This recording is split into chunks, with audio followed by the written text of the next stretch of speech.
What up, my fellow Knicks fans? This is your guy Marcellus Ease, and don't panic quite yet. Now, Summer League is upon us, and since we are in full rebuilding mode, we get to see some of our new guys like RJ Barrett, Iggy, Brazdeikis, and some of our returning younger players like Kevin Knox, Mitchell Robinson, Alonzo. We get to see how these players are looking like right now. Some of the returning players have improved over the summer, and some of the rookies, how far is their peak? What did their floor look like? You know, how do they perform against amateur competition? Do they stand out, or do they kind of look the same as, you know, the rest of the crowd? And we're also going to go over some other players that are young that may not have gotten a proper shot in college or in high school, or had off the court issues. Some of these players are getting chances to play for the Knicks, and we're gonna, get to know some of these players and what are their circumstances and what do they bring to the table. First, we're gonna start off our second round pick, Iggy Brazdeikis. Now, the Knicks moved up in the second round to take Sacramento's pick to get Iggy. Iggy's a great rebounder. He plays really great defense. He's really physical and tough, and he's a great shooter. He played in Michigan in the Pac-10, very defensive division. And the Knicks saw something in him that they liked. They were surprised he was still available, and that's why they moved up to get him. This guy already sounds like he's going to be a Garden favorite, because New York City, we love that tough defensive shit, that scrappiness. And he seems like he has a lot of that in him, and we get to see it in the Summer League to see what is his potential, what is his floor, even how maybe his ceiling even looks like. If I was to say what does his player archetype look like, I would say a more defensive and athletic Kevin Love. So moving on to RJ Barrett, our third overall pick in the draft. This guy coming out of Duke, of course he played next to Zion. He's a good team player. The only issue with some of us coming into the draft was his ceiling. What does his ceiling look like? This guy, he seems like his basketball IQ is pretty much there. He makes great decisions. He plays very good team basketball. But some of us want to see, what does his ceiling look like? How high can he go? And that's our only questions with him. He seems like he's going to be a solid pro. But once again, how high can he go? So moving on to Kadeem Allen. He played for us last season. David Fizdale in many fourth quarter game-ending scenarios had put him in the game. This guy's a nice little point guard. He makes smart decisions. I believe his peak could be a role player for us. He's been in the league for quite some time. But Kadeem Allen back on the squad, and we'll see where it goes with him. Moving on to another player, Markel Crawford. He's an undrafted guard. He played for the Memphis G League team last year. I believe this is his only second season. This guy's going to be hungry, undrafted player, and we'll see where it goes from there. Moving on, Alonzo. Of course, one of our standout guys last season. Still has to prove himself. We'll see how his summer training has gone along. What improvements did he make? Has his shot got more consistent? Maybe his court vision has it opened up a bit more. Sometimes he has his head down and it's always ISO. And defensively, can he be a bit more consistent? But Alonzo does have that explosiveness. He does have a scoring spurt where he can just drop a lot of points in a short span of minutes. But we'll see how Trier, what improvements he made this summer.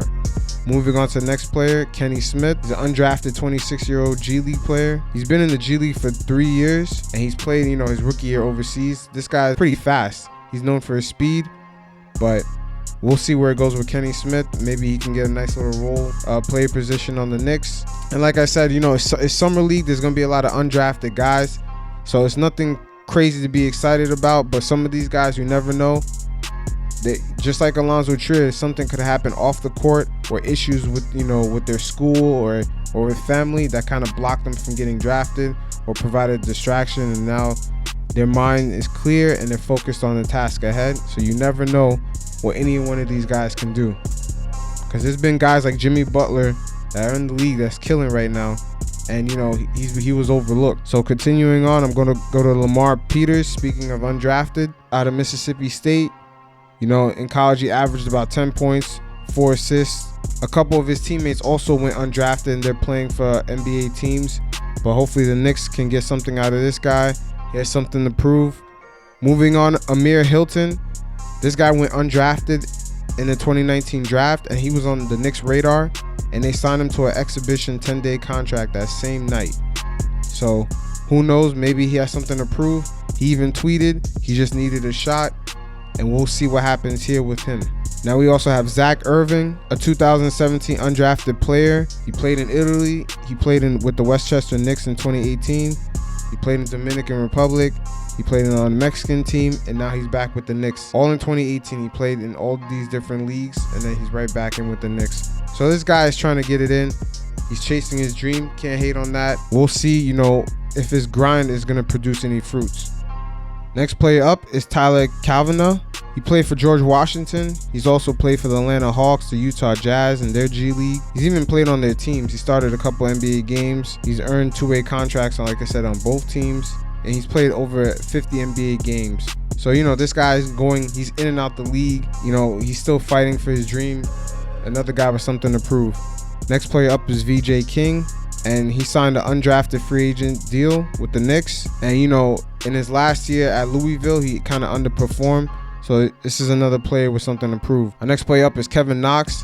And Kevin Knox, hopefully in this summer league, he can show improvement on his jump shot, make it more consistent. He had games in the past season where he shot really poor percentages from the field. And also his defense. And also sometimes, when he goes to the basket, his court vision. Is it more open? Can he make extra passes when he goes in the lane? Sometimes he's very erratic going in the lane. And also, it's going to be very nice to see his strength and conditioning. Has it improved? Next player up is Andrew White, a 2017 undrafted player from Syracuse. He played for the Hawks G League team. Next player up is Kenny Wooten. Now, this guy is an athletic freak.